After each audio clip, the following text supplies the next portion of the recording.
A Turquia está prestes a se tornar uma superpotência na década de 2030, com o segundo maior exército da OTAN e uma localização estratégica entre a Europa e a Ásia. A Turquia está se preparando para se transformar de um ator regional em uma força global. O que impulsiona essa ascensão? Bem, o fim da globalização significa que a posição da Turquia no meio de uma antiga rota comercial se tornará cada vez mais importante, aliado ao aumento do poderio militar e a uma das redes de alianças mais diversificadas do mundo moderno. Você tem a receita para muitos movimentos agressivos, as mesmas coisas que sempre deram vantagem à Turquia. Será possível surgir um novo Império Otomano? Se a história serve de guia, a Turquia estará no topo da pirâmide geopolítica mais cedo do que você imagina. Apesar de uma população diversificada de mais de 85 milhões de pessoas, geralmente é o líder da Turquia que domina todas as manchetes. A liderança de Recep Tayyip Erdogan marcou a política turca nas últimas 2 décadas e seguirá impactando até 2030, mesmo que ele não permaneça no poder.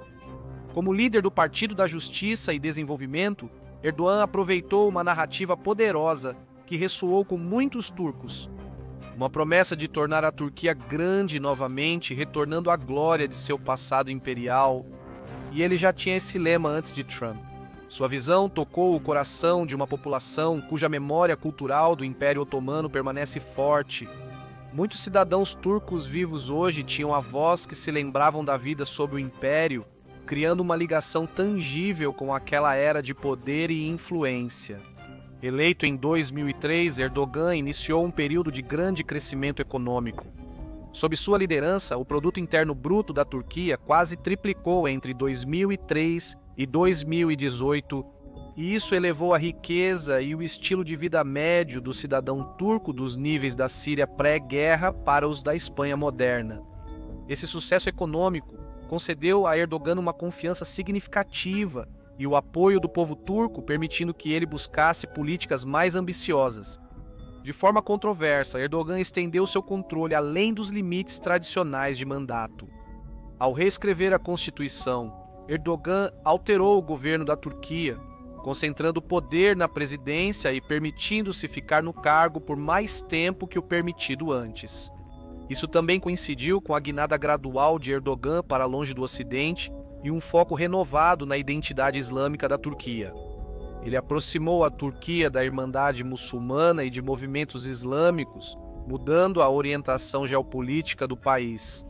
Isso tornou a Turquia um parceiro desafiador para a União Europeia e a OTAN compreenderem, mas está alinhado com a história da Turquia de estar conectada ao Oriente.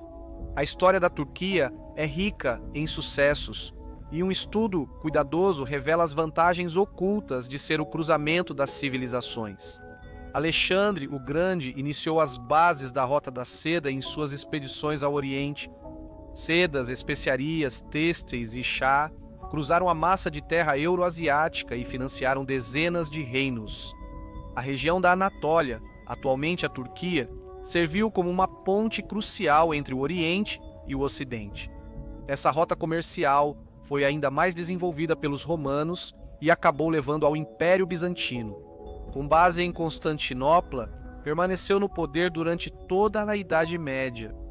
Isso fez dele um dos impérios mais duradouros da história, ficando atrás apenas do Egito Antigo, da China Imperial e da dinastia imperial japonesa. Mesmo depois que Constantinopla caiu, ela foi imediatamente transformada na capital do Império Otomano, que durou mais 623 anos. Poucos lugares no mundo têm uma história de tanta importância global. No início do século XX, após o colapso do Império Otomano, a República da Turquia moderna foi fundada sob Mustafa Kemal Atatürk. Atatürk foi como o George Washington da Turquia, pois ambos lideraram a construção nacional para preparar seus países para o sucesso. Atatürk queria aproximar a Turquia do Ocidente e torná-la mais europeia. Após a Segunda Guerra Mundial, a Turquia foi convidada para a OTAN e passou a receber ajuda dos Estados Unidos da América pelo Plano Marshall. Os anos 1950 marcaram a transição para políticas mais voltadas ao mercado. Enquanto a Turquia priorizava a agricultura e infraestrutura, obteve crescimento anual do produto interno bruto de 6,4% na década. Os choques do petróleo dos anos 1970 causaram uma crise da dívida na Turquia em 1979.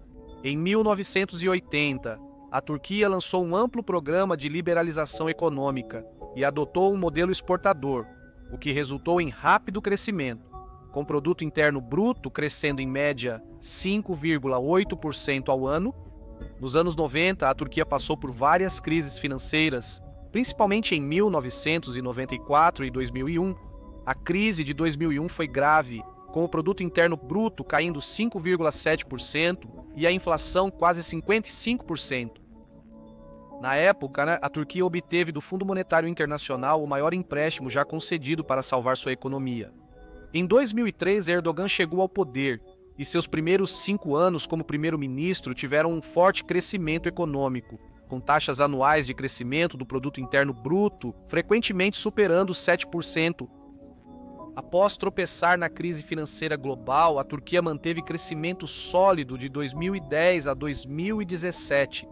Em 2018, a Turquia teve uma crise cambial, com a lira desvalorizada e inflação atingindo 20%. Atualmente, a Turquia enfrenta inflação alta, atingindo 85% em 2022, a maior em 24 anos. Apesar da desvalorização da lira turca, surgem oportunidades econômicas interessantes. O caminho da Turquia para se tornar uma potência na década de 2030 é marcado por um dos cenários econômicos mais complexos do mundo atual. À primeira vista, a economia da Turquia parece estar em terreno instável.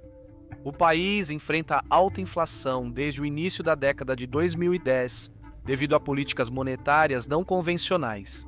Erdogan resistiu por anos ao aumento das taxas de juros. A maioria dos bancos centrais e formuladores de políticas financeiras aumentam as taxas de juros diante da inflação. A taxa de juros é o custo de tomar dinheiro emprestado, por isso aumentá-la torna o dinheiro mais caro. O aumento das taxas reduz a demanda dos consumidores. Imagine se a taxa de juros do seu cartão de crédito, da sua hipoteca e do seu financiamento de carro aumentassem todas ao mesmo tempo, enquanto o banco, ao mesmo tempo, te pagasse mais por ter dinheiro na sua conta poupança. Você gastaria menos e economizaria mais, mas Erdogan não aprovou. Ele orientou os bancos estatais a manter os empréstimos para a economia doméstica. Isso ocorreu porque incorporadores e investidores imobiliários na Turquia são alguns de seus aliados políticos mais fiéis. Então, manter as taxas de juros baixas levou à desvalorização da moeda, aumento dos ativos e queda no investimento estrangeiro. Isso também reduziu as reservas de câmbio da Turquia, pois era preciso mais lira para importar produtos. Após 5 anos difíceis, a política econômica começa a se normalizar. O Banco Central aumentou sua taxa básica de juros em mais de 41% em apenas um ano. Isso é um aumento das taxas de juros de menos de 10% para 50%. Isso deve conter a inflação, mas coloca a Turquia em posição única. A relação dívida-produto interno bruto da Turquia é de cerca de 29%, o que é realmente baixo em relação ao resto do mundo. Alemães são conhecidos pelo conservadorismo fiscal, mas têm dívida, produto interno bruto de 60%. A Índia está em 83%, os Estados Unidos estão em 123%, e o do Japão é 263% do produto interno bruto. Ao mesmo tempo, a desvalorização da lira torna a Turquia um potencial gigante global da manufatura, capaz de competir com os grandes industriais já estabelecidos.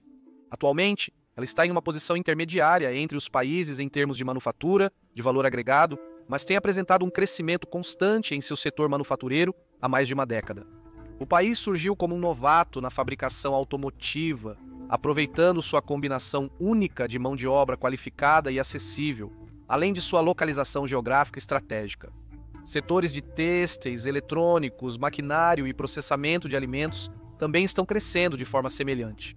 Esse poderio industrial torna a Turquia uma alternativa atraente para diversificar a indústria fora da China, diante das tensões com Estados Unidos da América e União Europeia. A desvalorização da moeda também impulsionará o retorno de outro pilar da economia turca, o turismo. Até 2020, a Turquia era um dos destinos turísticos mais populares. Em 2019, o país recebeu 51 milhões de visitantes internacionais, superando destinos como México, Tailândia, Alemanha e Reino Unido. À medida que as viagens globais se recuperam, o setor de turismo da Turquia está prestes a se tornar novamente um importante contribuinte para o seu renascimento econômico. Isso significa um fluxo constante de visitantes, euros e dólares entrando na Turquia. E parte desse dinheiro será investida na segurança energética da Turquia. A Turquia busca diminuir a importação de energia ao investir na produção local de gás no campo Sakarya.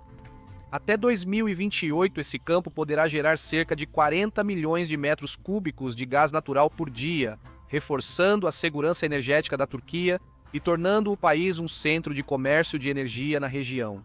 Em 2023, a Turquia ficou logo atrás da Arábia Saudita como a maior economia do Oriente Médio. Eu espero que ela seja a número 1 antes de 2030.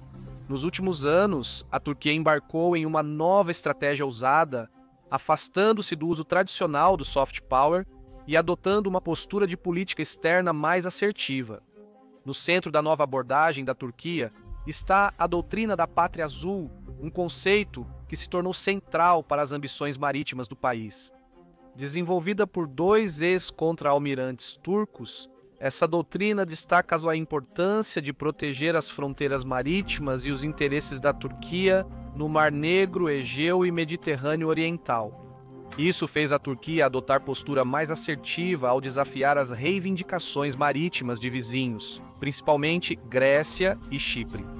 Em 2019, a Turquia assinou um polêmico acordo de delimitação marítima com o governo de Acordo Nacional da Líbia, estendendo-se da costa sul turca até a nordeste da Líbia. O acordo criou, na prática, um corredor marítimo entre a Turquia e a Líbia, atravessando áreas que a Grécia considera como sua própria zona econômica exclusiva. O governo de Acordo Nacional da Líbia recompensou a Turquia pelo apoio na Segunda Guerra Civil da Líbia. Grécia, Chipre, Egito e União Europeia condenaram fortemente o acordo. A União Europeia declarou que o acordo viola direitos soberanos de outros estados e não segue a Convenção da Organização das Nações Unidas sobre o Direito do Mar. Em 2020, as marinhas da Grécia e Turquia ficaram em alerta máximo após um confronto tenso. Ninguém está tomando uma ação direta contra a Turquia.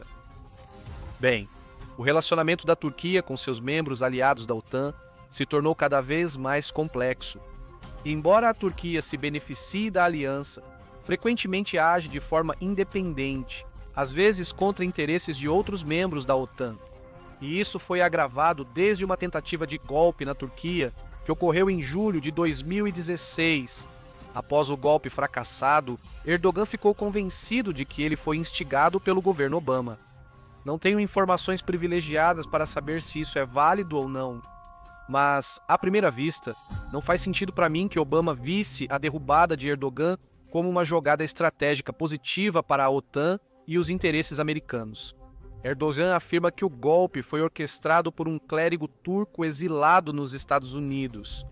Enquanto o governo dos Estados Unidos da América não apoiou imediatamente Erdogan diante da tentativa de golpe fracassada, Vladimir Putin adotou uma abordagem diferente.